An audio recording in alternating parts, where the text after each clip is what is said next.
because women are not allowed to speak up. They're not allowed to be angry. They're not allowed to have their part. They're not allowed to be mad about any of the stuff that they've been impacted by. They're told to be patient, be supportive. You need to understand, be forgiving. All of this shit that's not helpful for us.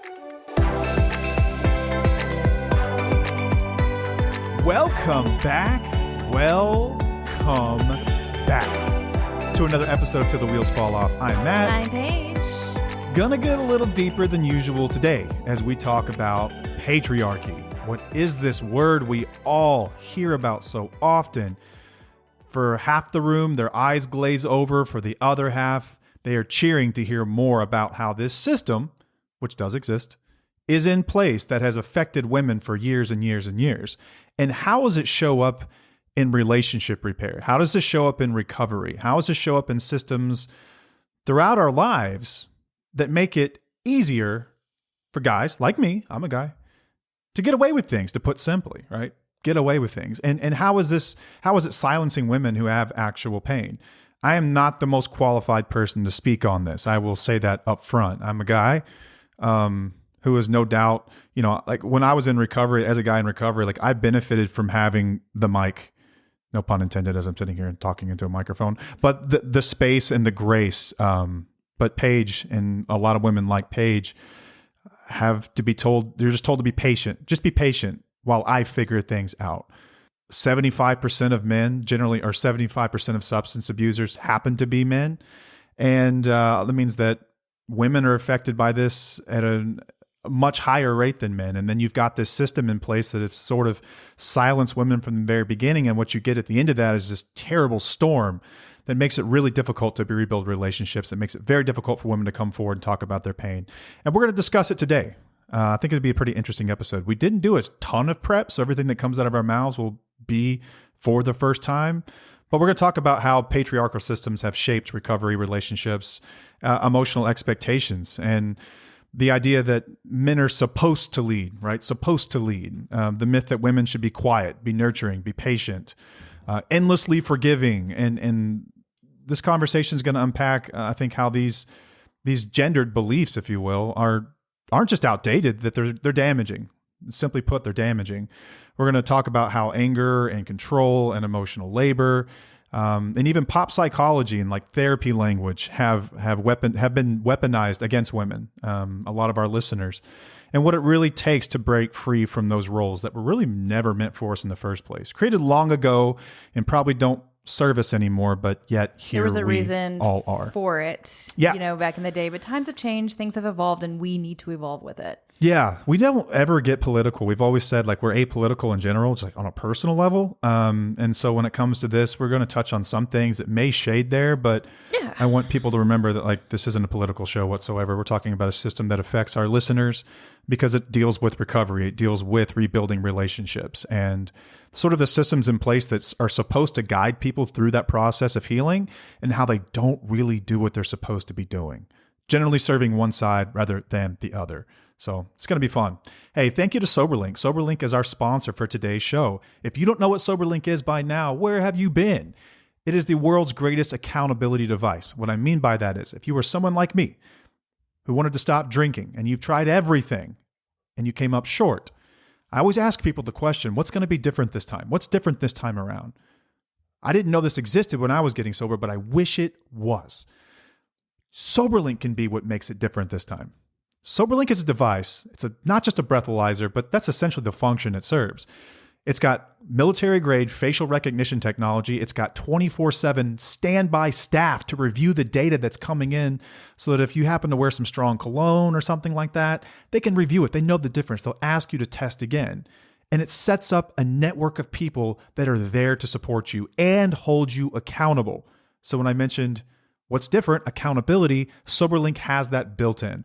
One of the hardest conversations people have as they're trying to get sober and they do choose to use like a breathalyzer device is, let's say I'm coming home late from work. Let's say I'm tired and I seem a little off, or you've been triggered by something. You're going to look at me and say, hey, are you drunk? And then what usually happens? They get very defensive. Now you're in an argument and you would like to have some kind of validation to show that you're right or wrong. So you ask them to blow in the device, and then they freak out. You get angry. You have a huge fight, and they may or may not have ever been drinking. But SoberLink takes this off the table. You won't have these problems anymore because they set up the times that they've agreed to blow into the device. They're going to use it. You don't have to have these fights anymore. Let SoberLink be the bad guy. Then you get that data. So if you're someone like me trying to rebuild a relationship, you get to show people 1, 2, 3, 4 times a day that you're doing the deal. It shows up. They get a message or they get a notification, an email that says, hey, so-and-so is doing the deal. They're sober today. It gives people that peace of mind. And over time, you will rebuild trust like this. I know many people that use it have success with it. It's really helpful when both people want to do it. Now, again, this is something they have to want to do, volunteer to do, but it's a great tool for that. It can also be great in custody battles. If you were in a relationship with someone and you were at that breaking point and you are worried about where your children are going, if they're around someone who's safe and someone who's sober, you can get SoberLink written into your custody agreements. It is court admissible in all 50 states and in Canada and is trusted by over 200,000 clients. Courts know about this. Judges know about this. It is the gold standard for courts as far as these devices go. SoberLink has given our listeners 50% off a device just by using our link, soberlink.com/wheels. Enter your email address in there and you will get a coupon voucher for 50% off a device. Again, that's soberlink.com/wheels. So if this sounds like something that you may want in your relationship or in your custody agreement, support the companies that support us and check out SoberLink today. All right. Thank you to SoberLink. Let's get this thing going. How did you, okay, first of all, this was an episode of your creation. And I'm not surprised by that. But how did you land on this one? This is something I've been wanting to talk about for months now, honestly. I think I did a Paige's Perspective where I kind of opened up a little bit about this. It was probably like a 15-minute ordeal, just talking about how, women have been conditioned to do certain things throughout the years and where it started, why it was the way it was back in the day and how things need to evolve and whatnot. And then, just with all the things that I see, and how we've recognized, abuse in a lot of these relationships where it's not necessarily addiction, and the people that I've talked to and that I've worked with, a lot of the times they're just with controlling men, just men who are just like stuck in the 1950s, those who have this mentality of like, I'm the man of the house, I make the rules, they blame their wives for a lot of their issues. They, try to push them to have sex with them when it's not even a comfortable situation. Like, it's a lot of old school mentality that I see within these relationships. And I just felt like having a conversation about that, like where it comes from, where, how things are changing, how things need to change, how I see it a lot still in the recovery world. I see a lot of the times where it's like, there's still some control that's going on in there. The spouses don't get a voice in many of the recovery world. It's more like you need to be patient. You can't be angry about things. Like, that's the one thing that really, really touches me is like, we're told not to be angry. You're not allowed to be angry because they're sick. And I disagree with that. I think that's coming from somewhere saying that you're not allowed to make the addict feel uncomfortable or make it, like you said, there's like 75% men who are substance abusers. roughly 3 out of 4. The majority, okay? And we know this. We see this. And they are the one, you're not allowed to speak up to them. You're not allowed to say anything. You can't hurt their feelings. Like, women are taught and conditioned to just be quiet, put it aside, be patient, let it go, all these things that, you see in the recovery world. And I'm like, I just want to question this. I want to talk about it. I want to open it up. I want to open up a conversation with our listeners. I want them to kind of look at it from a different perspective. Love it. I love it. We haven't really touched on this dynamic within marriages and when I think sort of society in general in quite some time. We've had on some feminist content creators like Abby Eckel, really interesting conversation. We talked about some of this with Celeste Yvonne as well, about the roles that mothers have. If you still haven't checked out her book, It's Not About the Wine, please do that. That was like my first intro to sort of the problems that were underneath the surface that I didn't even recognize. Because as we'll discuss, this is sort of a system that we've all inherited. It was like, if you're anything close to our age or even older, Like, this is a system that we all inherited. It was here when we got here, and it's just sort of progressed. Now, I will say, before we talk about how bad things are, I think that things are getting better. Absolutely. I want to say that first. Like, I do see progress here, Yes. and I'm proud of progress. I'd like to keep making progress because I think it's only going to benefit both people. I think the system that's in place right now, because I'm the accountability guy, right? I think accountability saved my life. I think it continues to do that. I think in order to have a really healthy marriage, you have to have accountability. And this is not just accountability for sobriety. That's like not even talking about that right now. Nope. It's for your behaviors. It's about how you show up. And it's about the kind of, like for me, the kind of father I want to be, and the kind of husband I want to be, the kind of friend you want to be, and the kind of partner that you want to be. That's what it's really about. I think accountability is what keeps you on the path, right? Being able to check yourself and having new rules in place to check yourself against versus the old stuff that's been in place that is really not helpful for partners and spouses, especially women that are going through this kind of thing. And it's present, and it's interesting because I think like systematically in society, you see this sort of thing. Like everyone's heard about like the wage disparity between men and women, and how a lot of that is, I mean, really what it is, it's like a motherhood tax. When women have to, is our screen glitching out here? I think it's working, but I'm sorry if you're watching on YouTube and this is all glitched, but either way, there's sort of like this wage disparity where women will have to leave the workforce to do something that benefits all of us in raising the next generation of wonderful humans. Ain't that the truth? And then you're essentially penalized for it, you know, whether you had to leave the workforce for a period of time or you need more flexibility in your schedule, and it makes you less apt to get certain positions. But on the plus side, I think it's women and men, as you look at them 30 and younger, women are actually out earning men. They're actually going to college more than men are. And we will, I've discussed this in some of my episodes as well. We did an episode about like what's going on with men. We talked about like the problems that are present, how oftentimes men are looked at as the problem, not as having problems.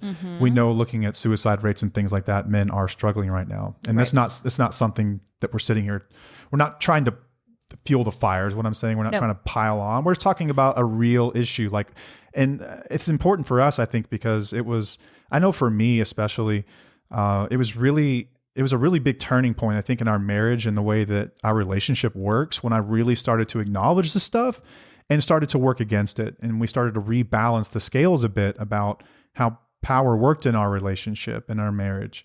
Yeah. And listen, hey, we're not here to beat up anyone's decision on how you want to run your lives. We're really not. No, that's not what it's about. No, this is just our opinions on how things can become imbalanced in a relationship. And it might just help you see things a little bit more clearly. And I know that a lot of people do have the relationships of like, certain roles within your relationship, right? And that's fine. That's cool. That's awesome. I just want, like, for myself and for us, we don't look at it as gender roles. It's more of like you talked about this earlier about, it's our personality. It's like, what do we do for each other? What can we do for the household or whatever it is? It's not necessarily this is a man's job, this is a woman's job, this is what's going to happen. It's just like what needs to be done and who can get it done. And I think that that's more of an equal partnership than having the power imbalance of like, you're the woman, you're supposed to do this, or you're the man and you need to do that. Like, let's just kind of find that gray area to make it a little bit more balanced, because I think that you can have there's mutual respect when that happens. When there's a power imbalance in your relationship, there's going to be a lot more issues. It's going to breed resentment. Oh, absolutely. Yeah, it will breed resentment. And like our equal probably won't look like your equal or your neighbor's equal or whoever that is. But my guess is that with just about every marriage or relationship, there's room here to rebalance the scales that is going to benefit both people. I know for many men that would maybe listening to this, what it's going to do really though, you're going to have to look in the mirror and really look at the way that you have benefited from sort of this structure, and look at how it's affected your partner, especially when it comes to their healing journey. And with how their pain is often silenced. They're told just to be more and more patient. Like, we think of some of these words, like these are like patience and grace. And we associate these almost like as feminine words, you know, like these are things that women do. These are things that men should be doing as well. Like these are not gendered words, guys. These are words that we should all exhibit in some way. These are qualities that we should all have. So, Like, what is patriarchy? Like, what is the definition of patriarchy? Because I've heard this so many times, and I've heard people, like a lot of creators, talk about the patriarchy. And I know a lot of people roll their eyes at it because it becomes almost like, you ever heard when someone's talking about like a conspiracy, they use the word they? Yes. They. Yes. Yes. It's like they. Like, who's they? Like patriarchy, they? I think, has almost become like a meme in itself where when people talk about it, they're talking about they. But that's not really what it is. Like, I think that the frustration, I know for men, where a lot of this comes from, is that, like, I was born in the 80s. I became an adult, like a real adult, in like the late 2000s. And I didn't ever get a seat at the table to make these rules. No. But doesn't mean I haven't benefited from them. Like, we inherited this system. You know what I mean? Yeah. You and so inherited it's not blaming anyone. It's not like saying that you were at the table making these rules or anything like that. It's just something that's kind of born out of imbalance over the years, and it's tipping, but still exists. But what is it? But that is why I also have a little bit of grace for some people who are still like have that mentality, because it's like they were raised and conditioned that way. They for sure. don't know any better, and they need to be taught. And instead of us saying like, "Oh, you should just know," is really you can't. It doesn't work that way. Like, people they have to learn a new way of living. Yeah, and that does take grace from a partner if you are willing to actually learn something new, or, for sure, or like be there for them. All right. So patriarchy is a power structure where men dominate in leadership, decision-making, and cultural norms. And here in America, that's very common. I mean, in the government, I mean, that's men make the rules. Yeah. They're the head. Yeah. There are more female representatives now than there ever have been. But if you look back over history, like a lot of our laws were established, these were dudes, like dudes. These were guys. These were guys making the rules, and these were guys setting up the structures that we all know today. It was set up that way a long, long time ago by guys. And I think this becomes really difficult for a lot of guys to hear, because no one likes to think of themselves as an oppressive person or an abusive person. No one likes to walk into this swamp that is the controversy around this sort of thing. Mm-hmm. You know what I mean? Yeah. Well, maybe you don't, because you're not a guy, no. But I just know that it's always felt like, yo, what did I do? Like, I'm just a guy. I think of myself as a pretty good dude. Like, I do my best every day, and like, I'm courteous and I'm respectful and I'm kind, and like, how am I oppressing you? You know what I mean? Right. But it shows up in subtle ways. And like, I'll talk about how some of this showed up in like our own relationship and where I identified it, even in some of myself. And like, I think that we're pretty freaking down the middle when it comes to most things. Like, a lot of Americans are, let's be real. Like, there are two extremes on either side of the aisle. And then there's like, I think, a majority of people that are sort of in the middle and sort of take some ideas from one side, some from another, and then form their own opinions about other things. Typically, they're the quiet ones, though. Yeah, usually. But this is like, I think where most people fall. Like, it's just wild, because the news and algorithms love extreme views. And so we're often introduced and given extreme views like they're the only ones that exist. Right. So I just know that a lot of guys that hear stuff like this are generally kind of in that area. And so it feels like you're being like lambasted for something that, like, whoa, like, hang on a second. Like, am I that bad? Mm-hmm. Well, maybe not, but there's always room for improvement, right? I think that's what I'd like to get across to guys, any guy that is listening here, is that we can always improve. And like, small improvements can have massive downstream effects in your relationship, mm-hmm. and really, really, really strengthen the thing as a whole. And it's not going to cost you anything, like literally nothing. So be open to it, all ears. But it shows up everywhere. Like, we look at these power imbalances in patriarchal systems. Like, I think religion was the OG of it all. Absolutely. You know what I mean? Yes.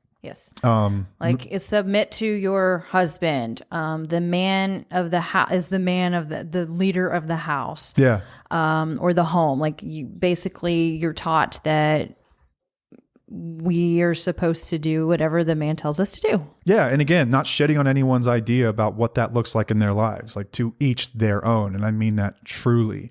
We're going to talk about, though, how some of these ideas can get weaponized over time and used against you. Yeah. And so on one hand, you may believe in these things, but on the other hand, you may very well know what it feels like to be weaponized, have this stuff weaponized against you. And so we're just going to kind of walk you through how over time this stuff has evolved and ended up into a system where women, generally spouses and partners, are being screwed by it. But it shows up in government, shows up in media, shows up in a lot of ways. But it's not about men versus women or anything like that. This is really about, I think, systems and like humanity and like what makes a relationship work at the end of the day that doesn't require one person sacrificing necessarily. Yeah. You know what I mean? Right. Or like setting no flesh in the game. Like this is truly two people working together in harmony to figure shit out. Right. Which is what I was saying. Like we're trying to correct the power imbalance in a lot of relationships. So I'd like to ask you, okay, as a little girl growing up, especially in the South, like we're from Texas. Yeah.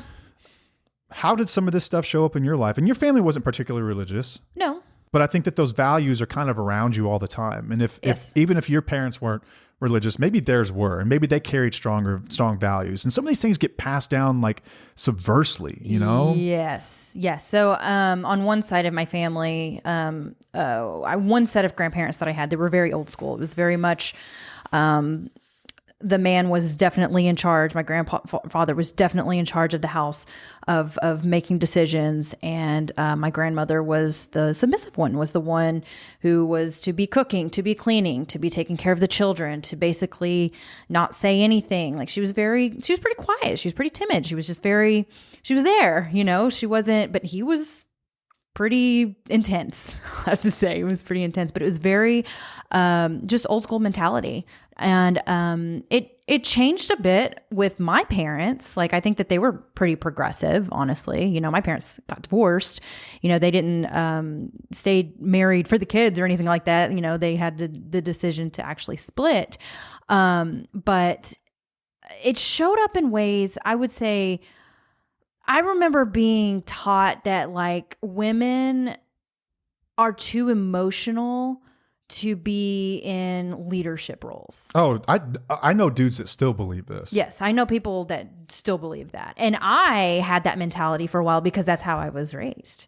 You know, because that was around. It's programmed in you. It was programmed in me. So I was like, okay, well, you know, maybe I am too emotional. You know, maybe I shouldn't, maybe, you know, women shouldn't be in these positions because they can't make decisions because, you know, we're hormonal. You know, I've been told that you act out because of your hormones. Are you about to start your period? You know, anytime a woman acts a certain way or they lash out or they, you know, are just not being super kind, it's like, oh, you're about to start your period, you're hormonal, you're too emotional, like you have too many emotions. And I took that and I ran with that. I was just like, okay, well, I guess that's just why I need to learn how to keep my mouth shut and not, you know, be a leader or whatnot. So it was kind of ingrained in me, but it wasn't out of malice, you know, it wasn't like being ugly. This is how they were raised. I want to ask you a question, like, because I grew up a dude. I don't know what it's like, but when you're young and you start to have like real opinions about things, is it really frustrating that you feel like you can't talk about it or that people don't take you seriously? Like, it's got to be fucking maddening, right? Yeah, I've felt that my entire life. I still feel that way sometimes. Yeah. Yeah, like in school or whatever. It's like you're almost looked at as subhuman. Yes. Yeah. I felt like I was too emotional, so I wasn't allowed to really have a say in things.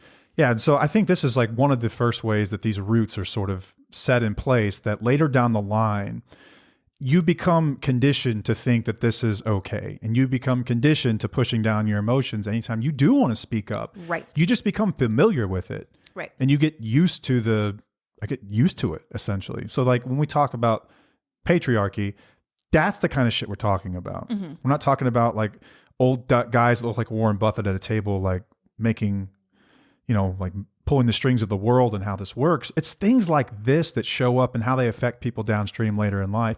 Like if you tell a little girl that her opinions don't matter, she'll grow up thinking her opinions don't matter. Mm-hmm. But what she will never do is stop feeling her opinions. Yeah. And that becomes a problem at some point. Yes. Yeah, because it'll come out eventually. It comes out. You can't hide it forever. It comes out, and then it comes out in really, really shitty ways too. And then, or it comes out in ways where you don't even know how to manage it. You know, like that's why it's so important for us as parents to teach our children how to regulate their emotions, how to feel their emotions, how to speak their emotions instead of holding it in, you know? And even, I mean, I think that we try to balance it with our kids, but sometimes we might do what our parents did to us. Like whenever it comes to our son, like you feel like he can't have super strong emotions, but he does have super strong emotions. You know what I mean? Yeah, I do my best with him because he is a highly sensitive kid. Yeah. He does have super strong emotions. Mm-hmm. That boy acts stupid sometimes. I'll tell you what, man. Holy hell. Like there's a difference between age appropriate emotions. Like at 12, we're not having meltdowns in the grocery store aisle anymore. Okay, well, he's not doing that. On a bad day, he would 100%. Okay. I love him more than anything. And I guess that's why. And we are working on this. And we are going to get it. Yeah, but that's why it does make it really difficult because of the way that we were raised. We're trying to find a middle ground or trying to find that gray area. And it's hard to do because we're still learning. Oh, yeah. Like have those feels, dude. Like feel those feels, express them. But like there comes a, like you can't throw shit. No, but we've also, well, that's why it's important for us to just like teach them how to like, how to deal with their emotions and how to manage them. And like, I've done a really poor job at that recently because I can't even manage my own damn emotions lately. Hey, no one's perfect. You think you do an awesome job. No, whatever. But another way, can we talk about how like women might have been brainwashed throughout the year? Like we talked about me and like things that I've been raised with or whatnot. And I wish I could think of like a whole bunch more, but like I said, my parents, but they're pretty progressive. Like I don't think it's very super old school. But a lot of the times women are taught to be good. Like you're supposed to be good. Good girl. Be a good girl. Be a good girl. Be good. Be good. Be good. Be good. And I think it's easier for us as girls to be good than it is for boys for some reason. I'm not necessarily sure why, but it's just like I don't know if that's like a genetic thing or if it's actually conditioning in the way that we've been taught over the years. In Richard Reeve's book, of Boys and Men, he talks about just how women's brains, we know this in biology, mature at a faster rate than boys do, how women's brains mature faster. Sure. Mm-hmm. So, and this is like, if you have kids, you know what I'm talking about. If you've got a boy and a girl, you know the difference. You can have a group of 10-year-old girls at your house and it's pretty chill. Group of 10-year-old boys, oh my God, it's like a tornado. It's insane. So I think that maybe some of it comes from the idea that women just mature quicker. They can reason quicker. They're just more mature. Okay. On an emotional and an intellectual level. Faster. So maybe that appears like more compliance. Which is kind of crazy that a system has been built with, men making the decisions and controlling the decisions when women have been mature quicker than men and boys. Always, but we've always been silenced. Mm-hmm. It's kind of crazy just to think of it that way. Now that we know more, of course, it's going to change. And if you're interested on like sex differences and things like that, there's a really interesting book called The Ape That Understood the Universe by Stevie Stewart Williams. Talks about evolutionary psychology. It's fascinating. Talks about just the history of how we evolve and the way our brains work. It does get into some sex differences, but it's pretty well known. It's interesting. Like, he makes the sort of a joke in that book that like everyone knows there's a difference between like a male brain and a female brain, except for sociologists. Okay.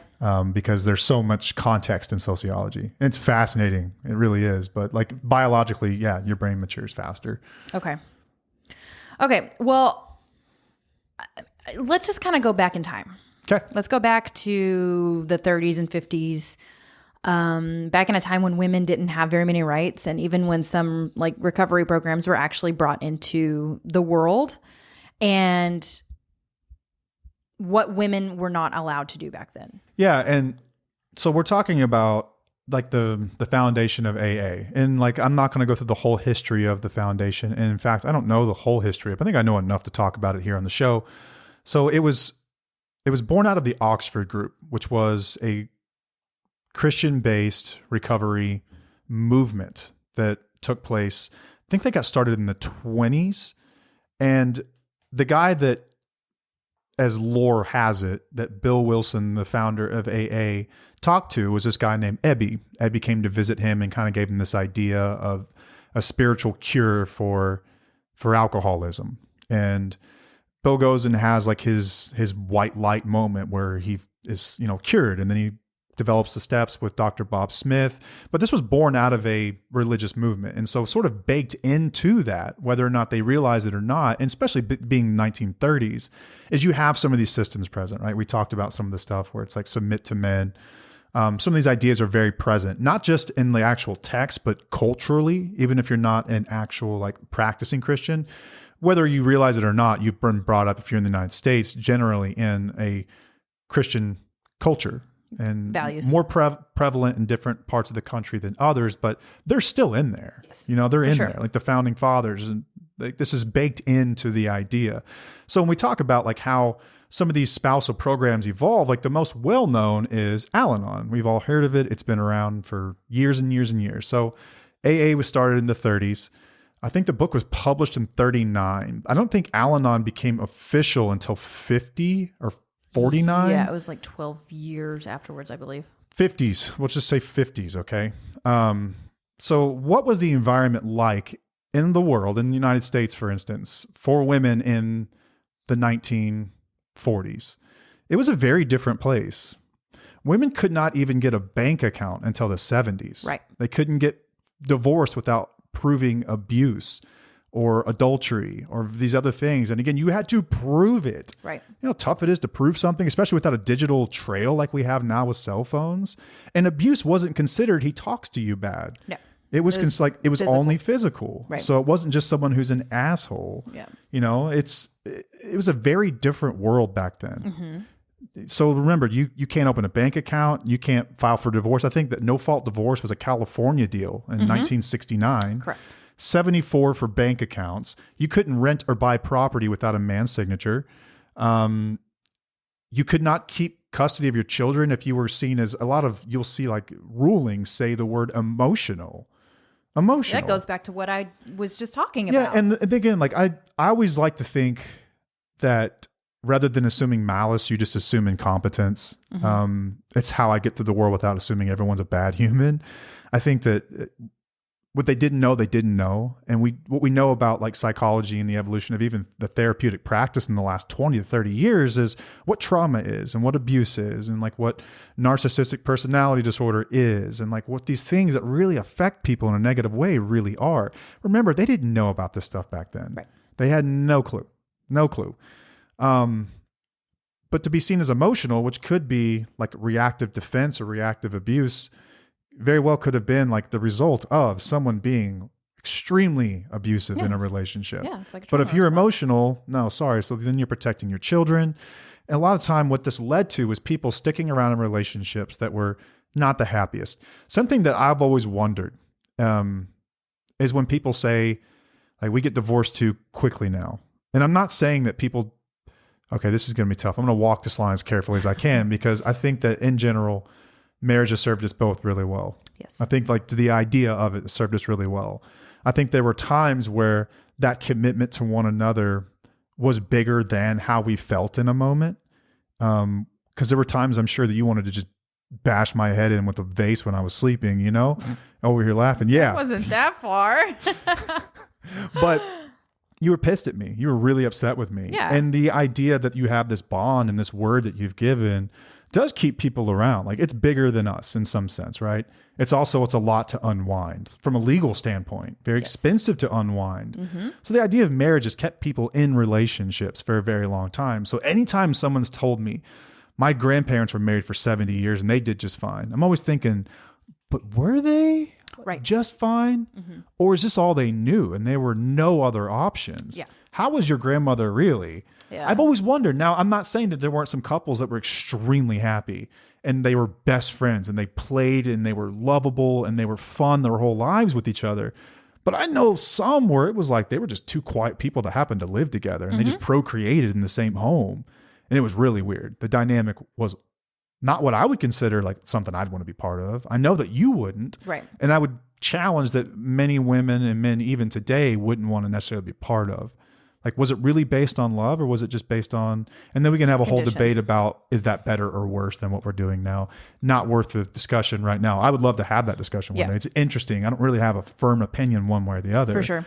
But I know that marriage has served us well. But this, again, kind of back to my point is that, so Al-Anon's born out of this system and this time when women just didn't have a lot of options. You just didn't. Right. So you had to learn how to live in the chaos that you were living in. And I think it does a very good job at doing that. I think it does too. Yeah. Very good job at doing that. It helped women kind of tolerate abuse in a way. That's exactly what it is. Say it louder with your chest, because that's what it is. That's what it is. It's like it helps you tolerate that.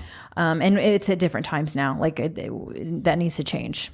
Yeah. If you've ever read the book, it references men specifically. Like if you read it today, even if you're not like a neo-feminist, even if you're somewhat moderate, you're going to read it and be like, they don't really mention girls, except for one part where they talk about how women alcoholics oftentimes get much worse, much quicker than men. And that's not studied, obviously. It's a generalization they made. And I should also say this, AA saved my life. I was at a meeting last night. I think that the principles and the values within it saved my life. And I love a lot of it. I don't love all of it. I think you still believe that it's a I think especially when it comes to the way that spousal support works, I think that it should and needs to evolve. And I would have that debate with anyone, any day. It needs to be where there's some great stuff in there, but then they'll turn around and give you some stuff that sort of contradicts it when it comes to the chapter, like 2 wives, the family afterward. Some of the stuff's applicable. Some of it's like middle of the road, common sense advice. The other stuff is, it's exactly what we're talking about here. This is power imbalance where the man is the center of the home. But it's like that because it was written in the 30s. It was like that because women couldn't even go get great jobs. Like they didn't have the opportunities. They were in school at a much lower rate than men were. Like it was a different time. Yeah, we have more options now. There was somebody who commented on one of our IG videos who said that AA saved their life and they will push it to anybody who's struggling with the substance, but they definitely believe that it needs to change when it comes to the spousal. They say they will not encourage, they don't encourage spouses to go to Al-Anon.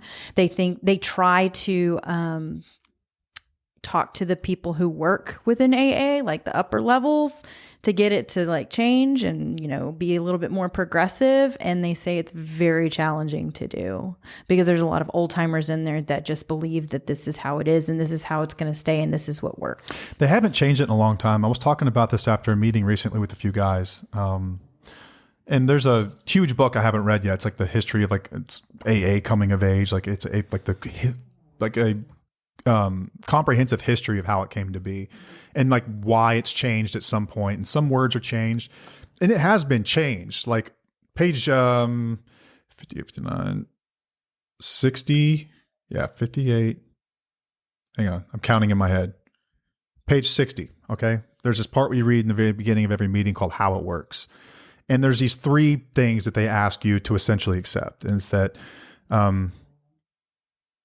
you're an alcoholic, you can't manage your own life, and God can and will. And then it says after that, in the original text, it says basically, I don't have it right in front of me, but it's like, if you don't accept these 3 things, you should either read the book or just throw it in the trash. Mm-hmm. The wording was very strong. Yeah. They've even recently changed the AA preamble to say we are a group of men and women, to say that we are a group of people. Okay. And when they did that, people lost their shit. Yeah. So like the original text hasn't been fucked with in a very, very long time. And it is like an act of Congress to get anything changed, even if it seems progressive, because I think what it is for so many people is almost like this holy book that has saved their lives. And they may be to some degree superstitious about, well, if you change things, it won't work anymore. If you change this much, who's to say you can't change all of it? And I think it's sort of this all or nothing thinking about, if you change one thing, then you change the entire, like the fabric of it, which I don't think is true. I think sometimes we're talking about, I think concepts should, when it comes to like 2 wives and families and things like that. But when it comes to like the actual program itself, like you ain't really changing that kind of stuff. A lot of times it's verbiage that they're arguing about. It's like, should we be more inclusive? And people are like, no. And it's like, well, why not? It's like, well, because it works. And it's like, do you really feel that way? Is it like, is this one of those weird power things? If you look, I know a woman who was in the program, woman of color, friend of mine. She said that like she felt very unwelcome in a lot of meetings because she would walk in and like what you see is a bunch of old white guys. Yeah. I don't think it's coincidence. Like I know some dudes of color in the program, but there ain't a hell of a lot of them. No. So is that coincidence, or is that sort of born out of who it was created by and in some ways for? Okay. Even though I think it could work for anyone. I know many people who are minorities have had their lives saved by it. And Absolutely. they're huge proponents of it, but also you have to look at it and just at least wonder. Well, my fear with a lot of it in the way that some of it is written, and I know that this happens, is that a lot of it is weaponized. There are people who will read the book and work some of the program and then weaponize it against their partners. And like any text can be, you can pull things out of context, and Absolutely. you can use that one quote as fuel to beat someone else with it. You know? But like for the sponsors who tell their sponsees' wives to read the Two Wives chapter, that really irks me and irritates me and throws me. I've seen it. I've seen this happen. I've seen people post how they've gotten emails from their partner sponsors saying that you need to do this. And that's not acceptable. It's like you're still not, it's made for... Listen, I mean, controlling men. Okay? You're trying to make men less controlling, but you're still becoming more controlling because women are not allowed to speak up. They're not allowed to be angry. They're not allowed to have their part. They're not allowed to be mad about any of the stuff that they've been impacted by. They're told to be patient, be supportive. You need to understand, be forgiving. All of this shit. Yeah. That's not helpful for us. No, and we know that today based on... But not everybody knows that. Well, I think when I say we, I shouldn't include myself in necessarily like professionals, but professionals generally know this kind of stuff. They didn't know that shit back then. And something also that you mentioned, and everything you said is absolutely correct. Haven't you worked with people who feel this way? Maybe not worked with them because like you're a really good sponsor and you're able to like put it in a way that is way more understanding for them and it doesn't make them as controlling. But I know that you see people every other week in treatment centers. Do you see this? Do you see where people are weaponizing the verbiage? Yes, absolutely. It's out there. To where their spouses don't have a voice anymore. Yeah, it's out there. It's out there. You pair like this idea of this like old school mentality about how to deal with resentment and how to deal with grief and how to deal with abuse and trauma. And they didn't even know what these things were back then, but I would almost liken it to like when your only tool is a hammer, everything looks like a nail. Okay. Like, and remember, like AA is essentially, I mean, if we're going to be like, distill it down to kind of like what it really is, it's sort of like amateur therapy in a lot of ways. And it's different depending on who you talk to. Absolutely. It's very different. It's almost like the blind leading the blind in some ways. But there are also some people that I would recommend over any counselor or therapist I've ever met in my entire life because they really get it. They really get it because they've lived it and they did it the right way. And they're out there, they're everywhere, and they're living useful lives and they're helping other people live useful lives.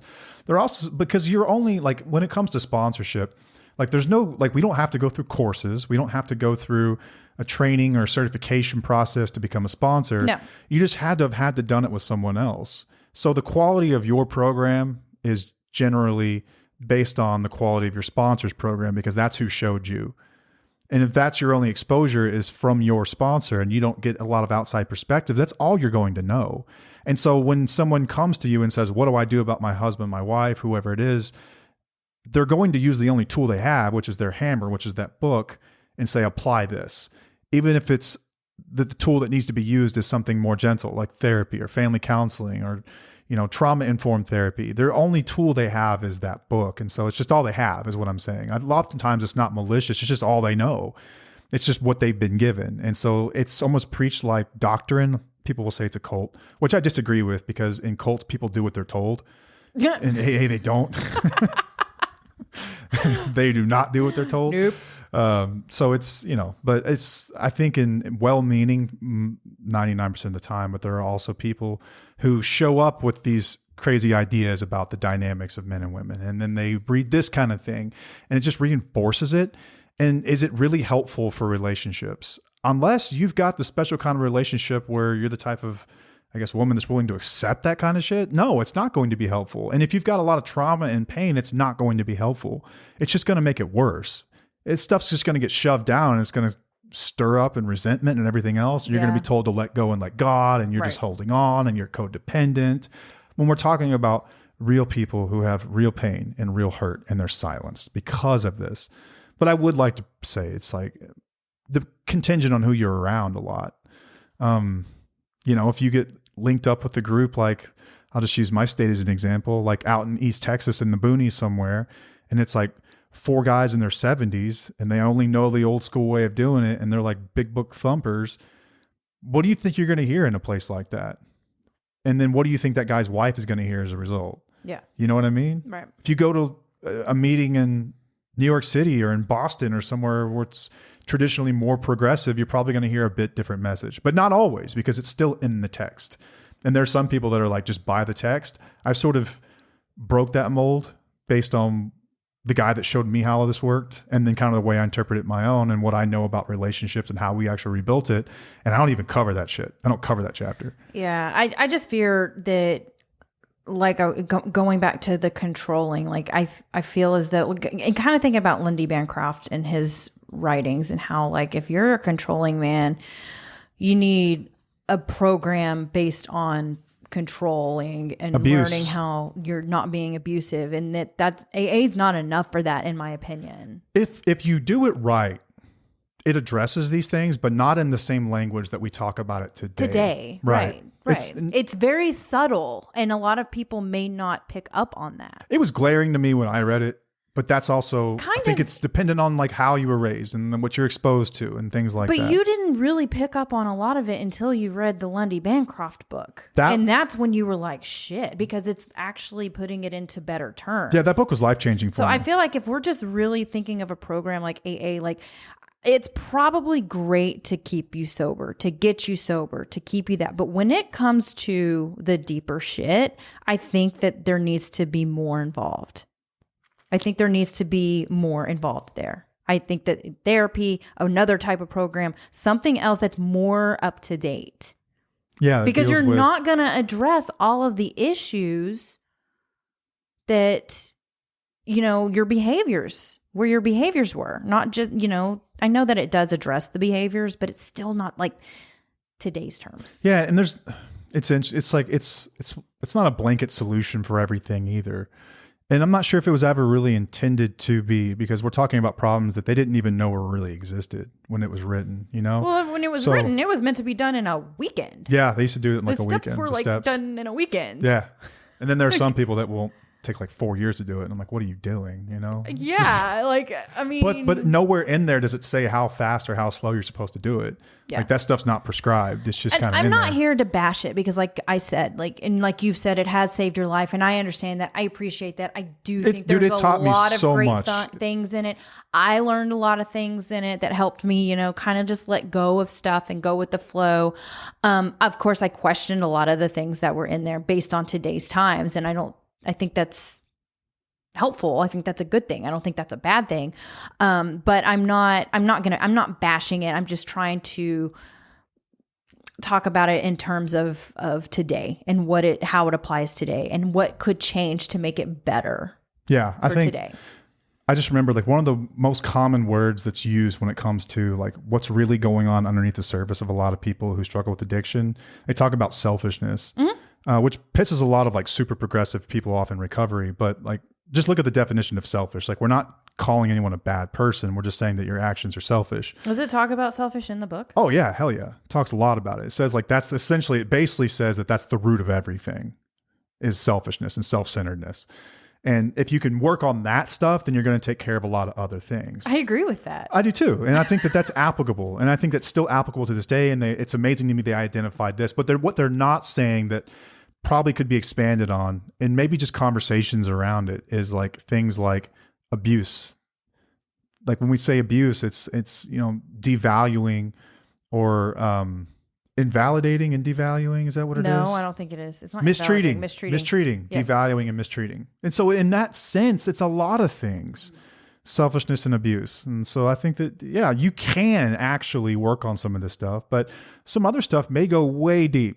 Is your sponsor the most qualified person to talk about sexual abuse in your childhood? Probably not. No. But it's good that you're talking to someone. Don't get me wrong. Talk to someone. At least it's someone. Right. I think that it's a good start Don't get me wrong. But I also think it's oftentimes it's sort of like the base text that a lot of spousal recovery was based on. Mm-hmm.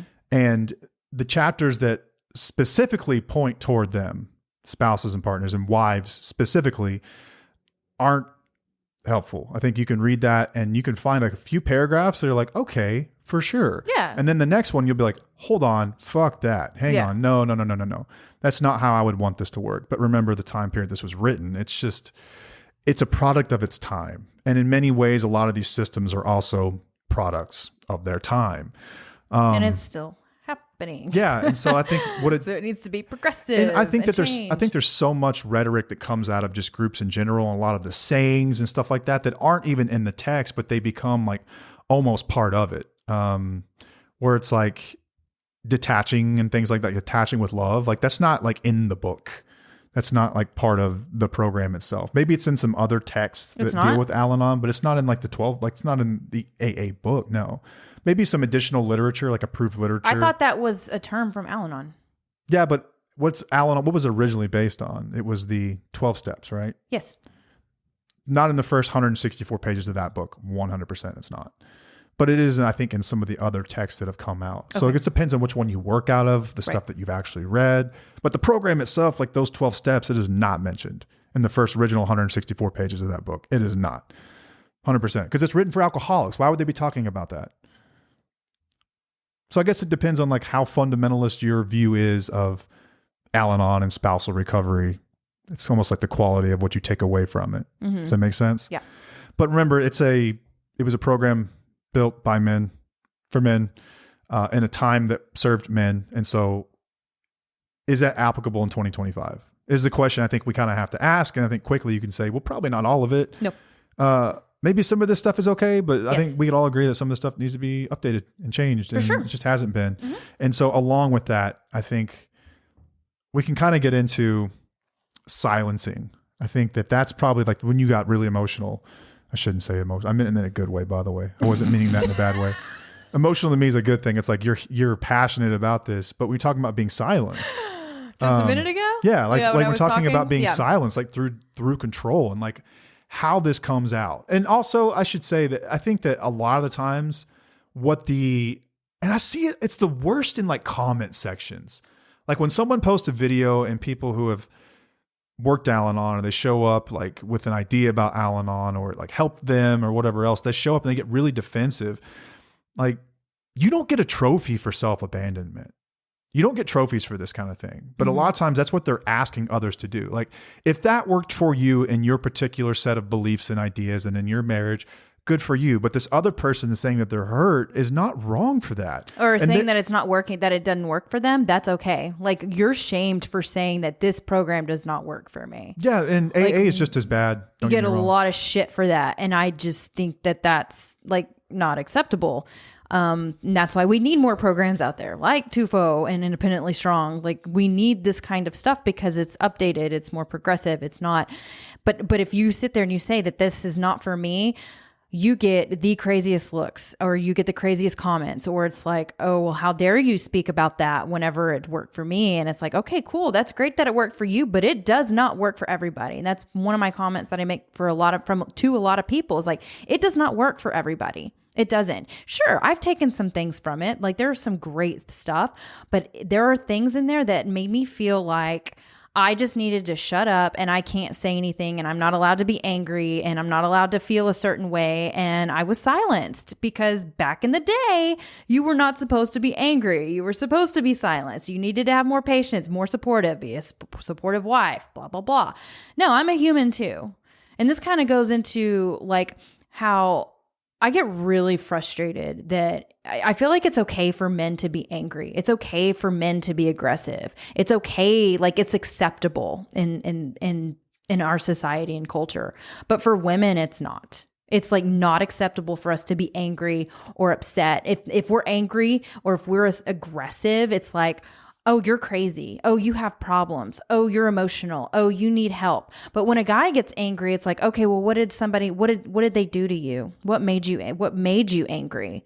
It's just bullshit. It shouldn't. Why is it like that? Yeah, this has been prevalent in, I think, especially in the professional world for a long time too. If there's a woman who is type A and she's in a leadership role, she's the boss of someone, she's a bitch. That's how she's referred to. Or controlling. She's a bitch. She's a control freak. Yeah. But a guy in that same position is stern and stoic, and he's consistent, and it's like you almost powerful respect him more than you would the female. Same personalities. Yes. Just different gender, and they get a totally different vibe. Like I work with a woman who is fucking excellent. Like if you were ever in a street fight, you would want her on your team. If you're ever in some kind of business issue, you want her on your team. Before I actually met her, all I heard was bad stuff. That's all I ever heard from these guys. And a lot of them were older country dudes. Like, oh man, she's a bitch. She's wild. Like, dude, don't get on her bad side, stuff like that. But meanwhile, like the CEO of that company, certifiable maniac, she was nothing close to what he was, but he was revered and loved and respected, where she was talked shit about behind her back. And then I got to know her and I'm like, dude, she's a fucking boss. Like, she's awesome. She's amazing. She gets shit done. She handles business. She doesn't care what people think about her. Like, these are the same qualities that you would want in that CEO, but it's okay for him, but it's not for her. Yeah. And it is the only reason is because she's a woman. They have the exact same approach. Like the exact same approach. Right. In fact, she's more human than he is, but still like same approaches, and she's a bitch. Yeah. It's wild how that happens. And a lot of us like won't speak up because of that mentality of like, oh, I'm going to come off as a bitch if I speak up on how I feel about something. And I don't want that labeled I don't want to be labeled like that. So sometimes I might be quiet. It's a mind fuck being a woman sometimes. Oh God. Yeah. I can only imagine. I mean, I'm raising one, and I can kind of see how it's playing out. But I also have some hope in the sense that I think that it's going to be better for her than it was for you. Yeah. And I hope it's better for our grandkids, her kids, I hope so, than it was for her. Right. In general, I think we're moving in the right direction. But I think especially when it comes to spousal support, it's still very antiquated and it's very old school. And it's run in much the same way it was very long time ago. I think that I know there was a shift in the 80s, like whenever that Codependency No More book or whatnot, Melanie Beattie's book came out. Yeah, like it changed a little bit of some of the stuff, but it still wasn't. The roots of it are still there, but it still wasn't trauma based. Like a lot of things, like we know so much more about trauma now, just within the last 20 to 30 years. Shit, last 10. So yeah, and so a lot of the old stuff, like it's going to take a long time for even our approach to be a big deal, because it's completely different. Like it's very much different than what it was, even 10 years ago, 5 to 10 years ago. So like we're babies. It's going to take multiple years for it to catch on. Sometimes I'm like, we'll be doing this show. Like when we first started it, I remember feeling like a massive hypocrite because we're still married. And if they were a competition to put your marriage in to see who had the greatest marriage in the world, I would put us in that competition with full faith that we would win it. And so you gave me a ton of support, and you were incredibly caring, and you were supportive and forgiving in a lot of ways. But I also think that that's contextual and it's contingent on other things. Yeah. But this isn't what a lot of marriage counselors are out there saying to people. This isn't what a lot of people in the rooms of like 12-step recovery groups are saying to people. This isn't what much of anyone is saying to, especially women, is that like there's such a thing as a total relationship, and there's a time and a place where you may not have anything more to give a situation. Yeah. You fought for years, you did everything you could.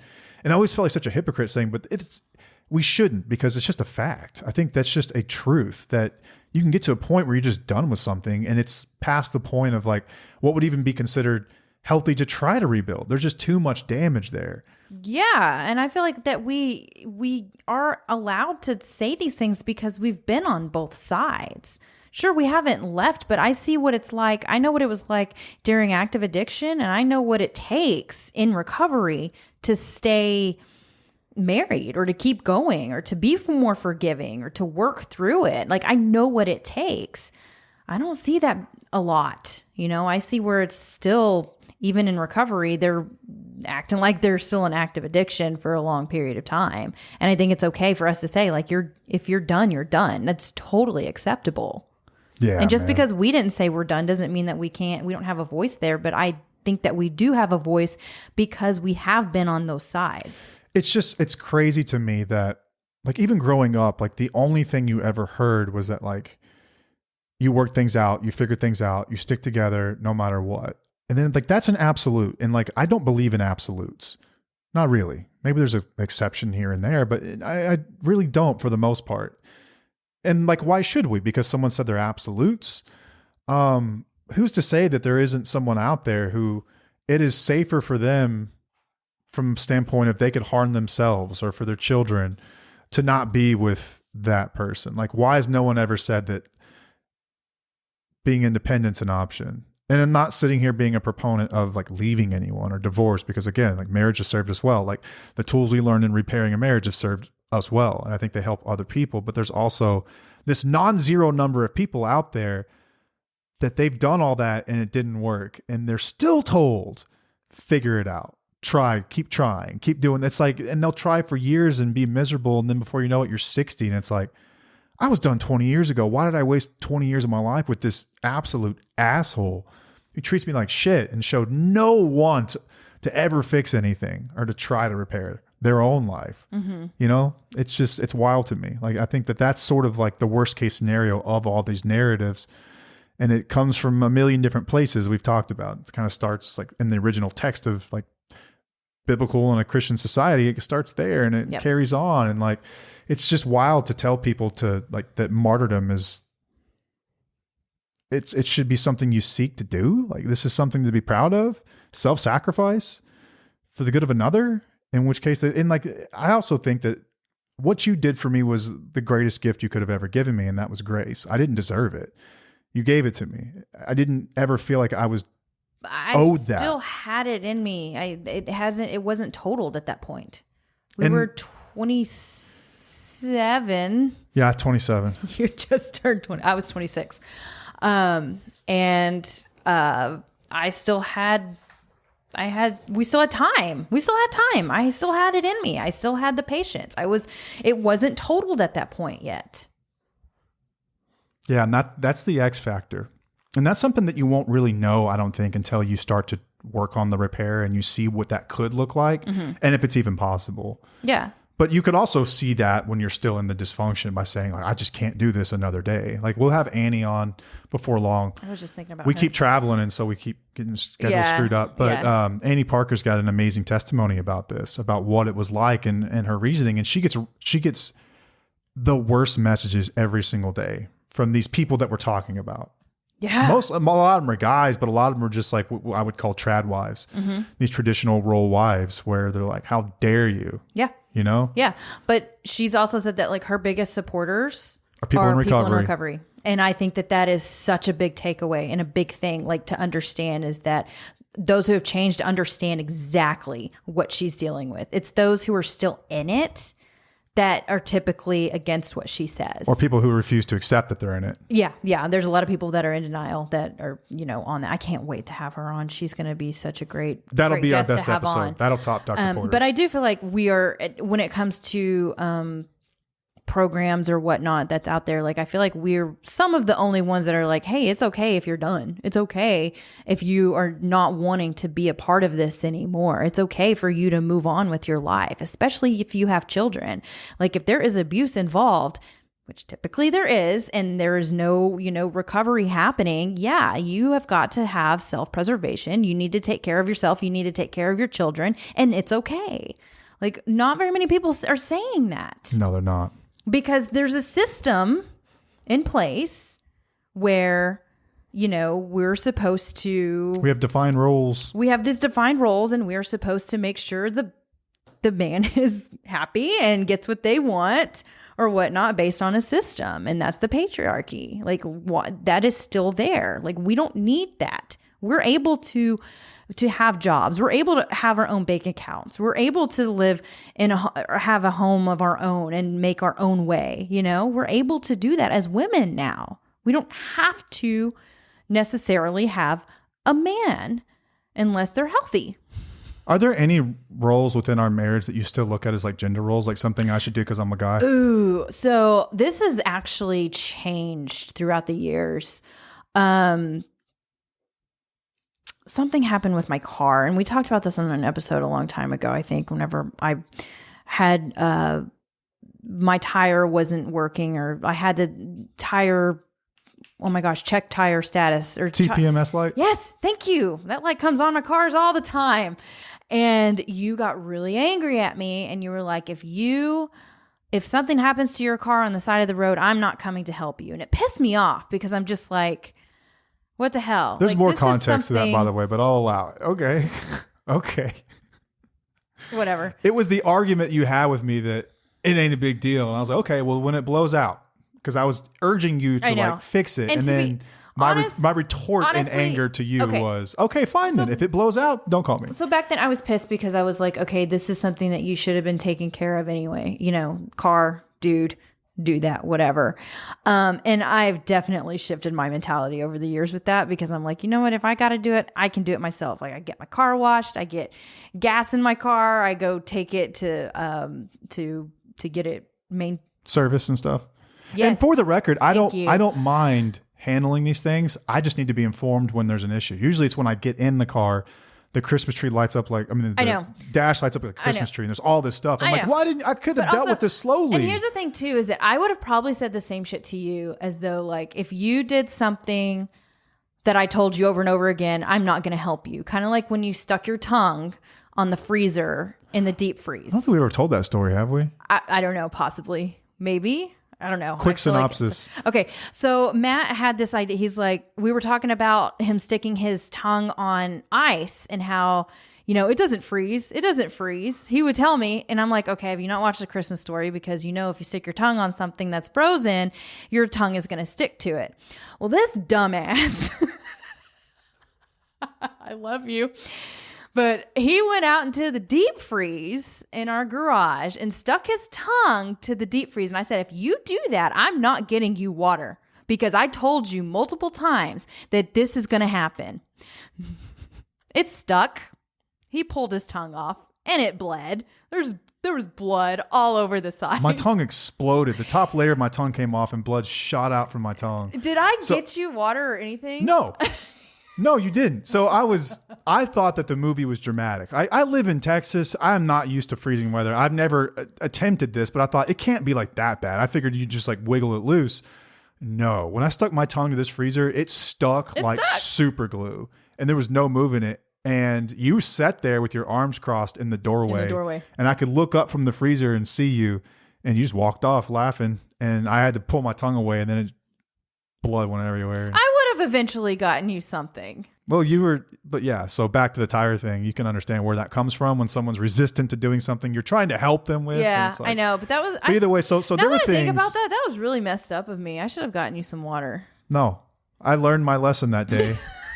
And that's just how I learned some lessons, and that's perfectly fine. I don't think there's anything wrong with it. I think it was funny. Like, the story is hilarious. It would have been less funny if you helped me. It's only funny because you didn't. Yeah. I have a picture, which maybe I'll post one day. I don't know if like they limit because it's got blood in it. I don't know if like, will they let me post that? Yeah, I've posted it before, like a long time ago when it happened. I posted it on my tongue Facebook. Exploded. Yeah, we can put it in our story. But like, okay, I guess it was really complicated even back in the times when I was a stay-at-home mom and you worked, you know, yeah, I had my roles. Like I was responsible for taking care of the house. Were those gendered roles? I think is like the question. Kind of for myself. Like, I think that that's just something that I was raised with. That's something that, you know, my mom did. Yeah, but you know what? I take that back. No, because my mom, she mowed the lawn. She took care of everything. There was no man-woman job. Like, she did it all. But it was also probably because she was a stay-at-home mom. So yeah. I don't know. Like for us, I don't necessarily know if it was more of gendered. It's just kind of how it naturally occurred. I think it was probably baked into some of it. Once again, I've used this term baked in. It's like, it's just kind of part of growing up, and that's kind of how things were. And like we see it modeled all over the place, and you just kind of do the same thing.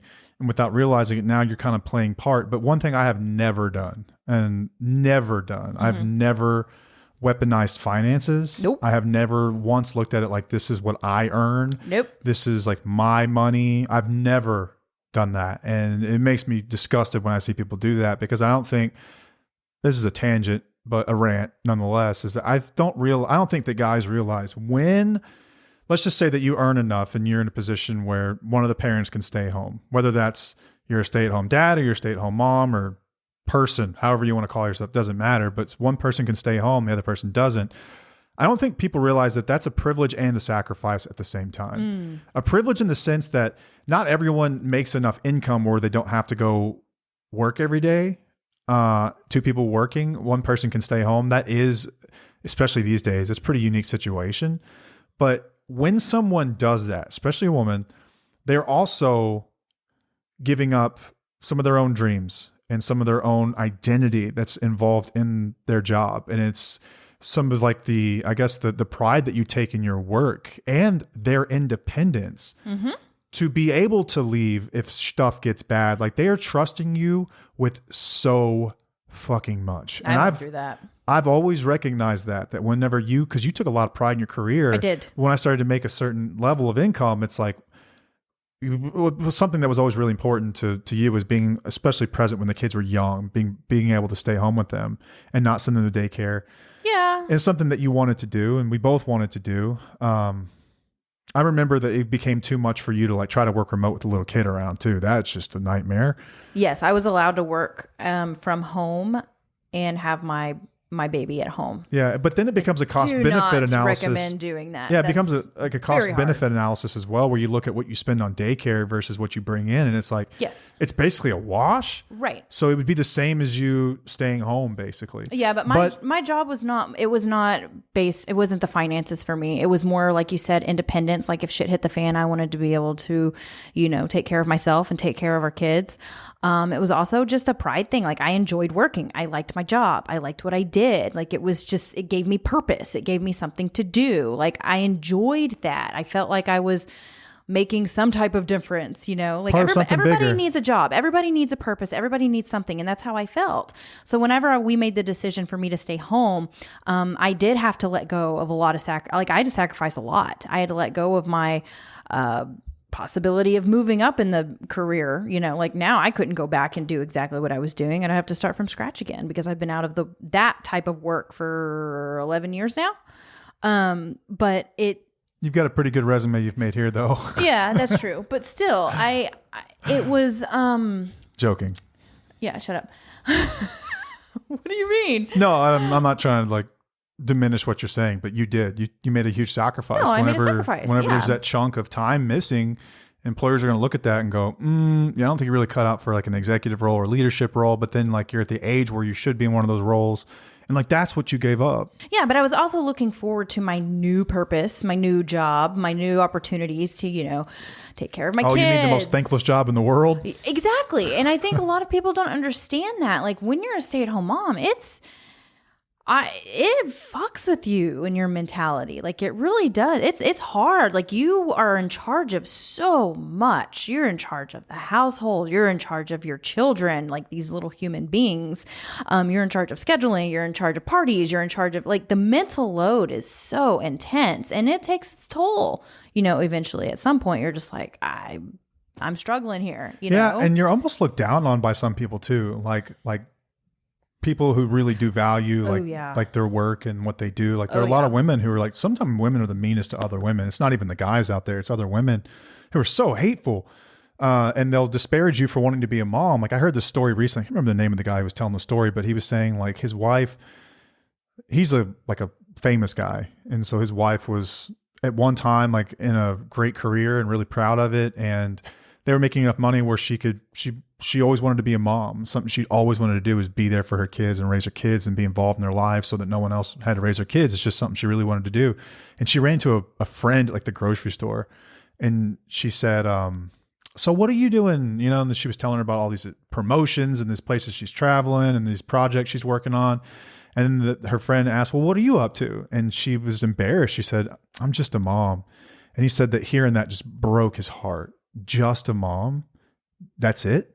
Just a mom. Where it's like, how about we recognize that that is one of the most important jobs we have in society, and what someone has to give up when they do that. And I think that as a guy, this is something that I don't know if a lot of guys who are in my position, and maybe your wife stays home or whatever, but to acknowledge and honor that with full transparency, with the grace and dignity that they have given up something so important to just being a successful person. If you had to go out on your own, they're putting all that trust in your hands, every bit of that. And that requires some honor and some trust and some dignity. If you're going to, like, for me, I've never once, like our primary credit card is in your name. Right. Because if you ever had to leave because of my past, I wanted you to be able to go start over if you had to.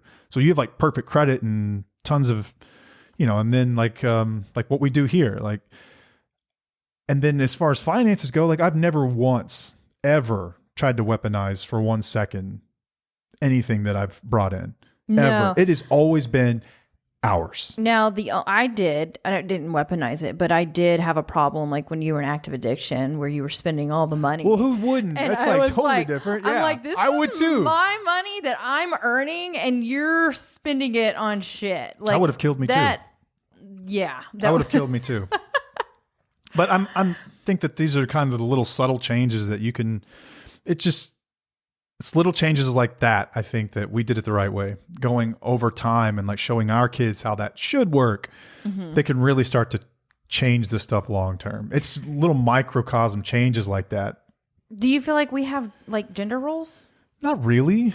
No, not really. I think that we have. Okay. Oh, this is funny, actually, if we think about this. Okay. We just went on a trip with some, it was for Sydney's, our daughter's nationals, and we were in Galveston.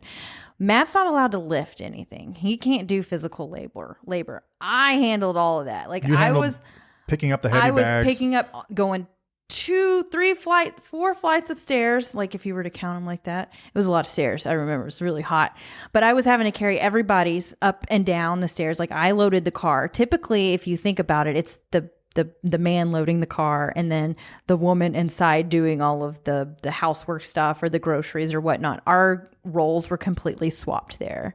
And I just thought that was interesting. Just people might look at it in a different way, but like I enjoy doing the physical stuff sometimes. Like I think it's fun. I look at it like this. I get really, I think I've always been like this, but if like a guy offers to help, like if I'm unloading luggage or something, like, no, I want to do it myself. Let me do it myself. I can do it myself. It's okay. And I know that like they're just trying to be polite, yeah. And they're trying to be nice. And I know that guys might be Nothing really confused because they're like, oh, chivalry is dead or whatnot. Like I want to be able to help you, but do you want me to help you or whatnot? I don't take it as an offense. It's just like, no, I want to do this myself. Like, can I do it myself? Just let me do it. It's fun for me. I enjoy it. It's like, utilizing the strength that I've worked towards all the time. Like this is the everyday stuff where I want to do that. Yeah. And this also, like, I would hate for anyone to take away from this conversation that like men don't have a place in the world anymore, because that's not true. I think that like within our relationship, I think that roles have always been based on personality traits rather than like what's between our legs. Mm-hmm. It's always been based on like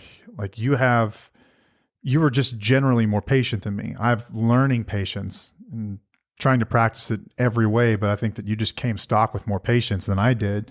Not lately. But nope. Here, that's what my point was though. Like as I'm learning these things, I'm taking on these roles depending on the situation. The situation's different. We don't have like a list of like, you do this and I do that. Nope. Whatever is required that day and who's got the capacity for it handles it. Mm-hmm. And you just have to, be able to anticipate someone's needs and know what they need in a moment. Know kind of like their emotional state and how they're doing that day. And I'll pick up slack and you'll do the same for me. And that's the way it works. And we kind of distribute based on how we're feeling and like what's going on as opposed to just like, but also. You've been picking up a lot lately, but then again, I'm doing the physical labor. You're doing the mental I miss stuff. the physical stuff too. It just feels good to move your body, man. It sucks being hurt.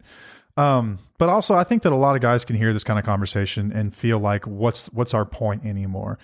I think that this is from an evolution perspective, and this is a belief of mine that we evolve together, men and women, complementary, and it's beautiful. And I think that we work really well together. And this isn't just saying, like, obviously, if you are in a relationship with, if you're gay or bi or whatever, it's all the same, right? Complementary skill sets, complementary personalities that can show up, doesn't matter the gender. But I think that it's beautiful when people work together. Yeah. It's amazing. And I think that but men work have together is what is the key point to that. It shouldn't be this idea that you're on a pedestal because you're a guy. And I think that if you have that idea, you're going to be fucking disappointed as we go through the next 20 to 30 years. If you have that long, you're going to be sorely upset that things aren't working in your favor anymore. It's like, you have to figure this out now rather than later, that it doesn't revolve around you. And it was never really should have. If it worked then, doesn't, like, one of the things I hate the most is, well, that's the way it's always been. Yep. Okay. Maybe that worked for some things, right? But not everything, certainly. Oop.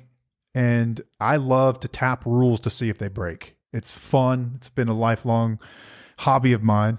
And I think we should continue to do that. But I know for a lot of guys, it's going to be a rude awakening when they have to look at themselves and their own behaviors and the way that they see things and look at the relationship and realize it's not working. And this could be part of the reason why.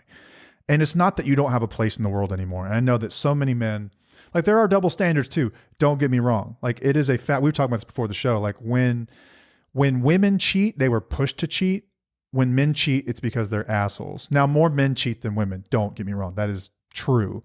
But it's not always the case that, like, when a woman cheats, it's contextual. And when a man cheats, it's because he's a prick. That's not always true. You know, like, there are a lot of double standards in the world. Like, we go through a million of them.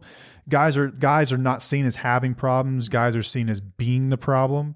I don't think ever before in, like, our history in modern ages anyway, has a group of men or a group of people been suffering like men are currently suffering right now and been told, suck it up. It's what you fucking get.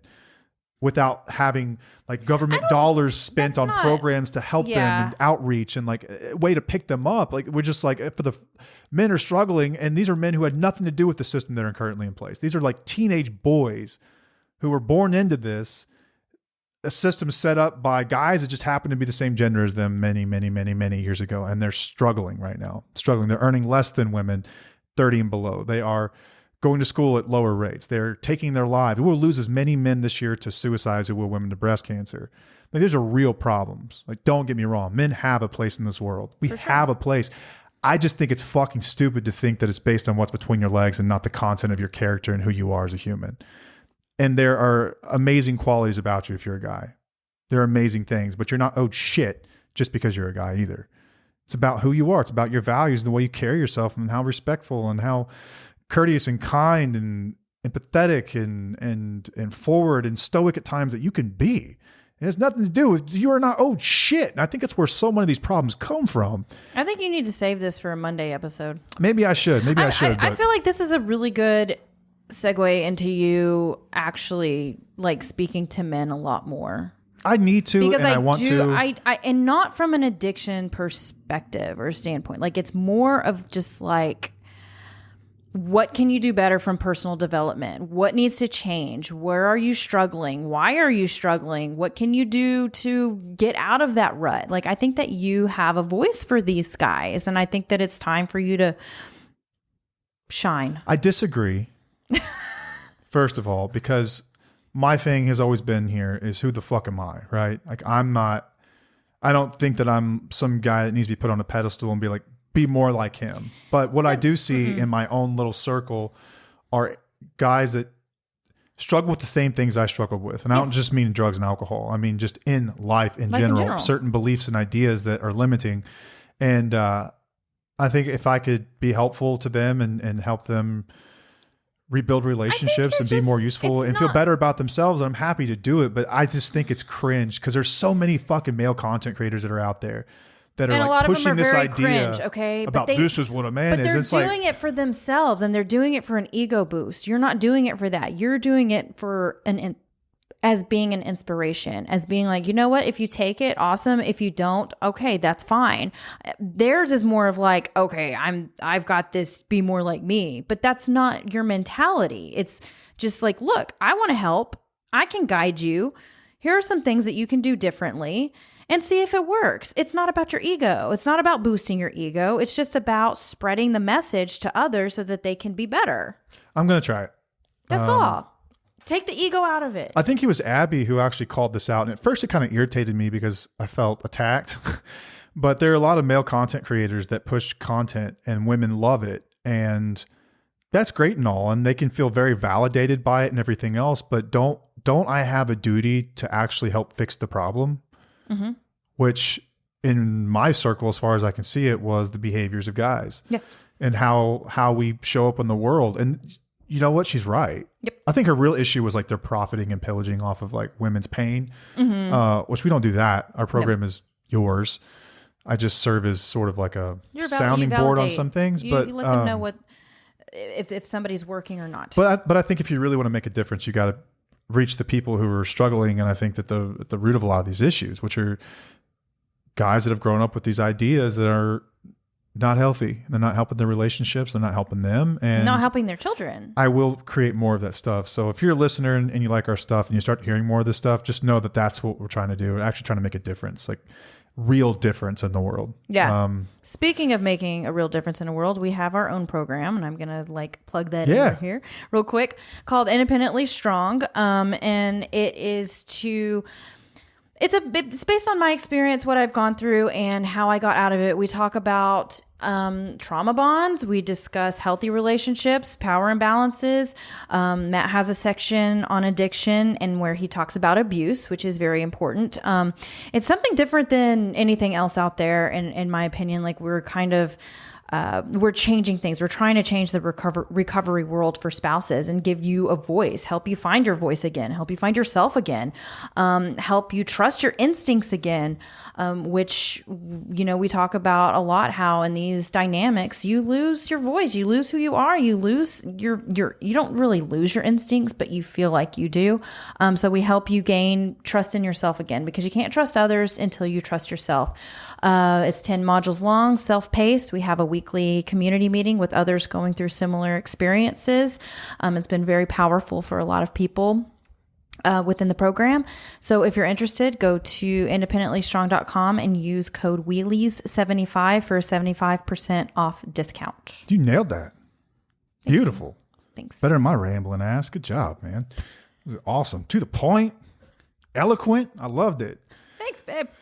All right. So I think that's about all we got on this topic. I will say though, if you don't deal with these things and these dynamics are present in your relationship, what's going to happen is you're going to stumble across a show like this, and then you're going to wake up and you're going to get mad, and that's good.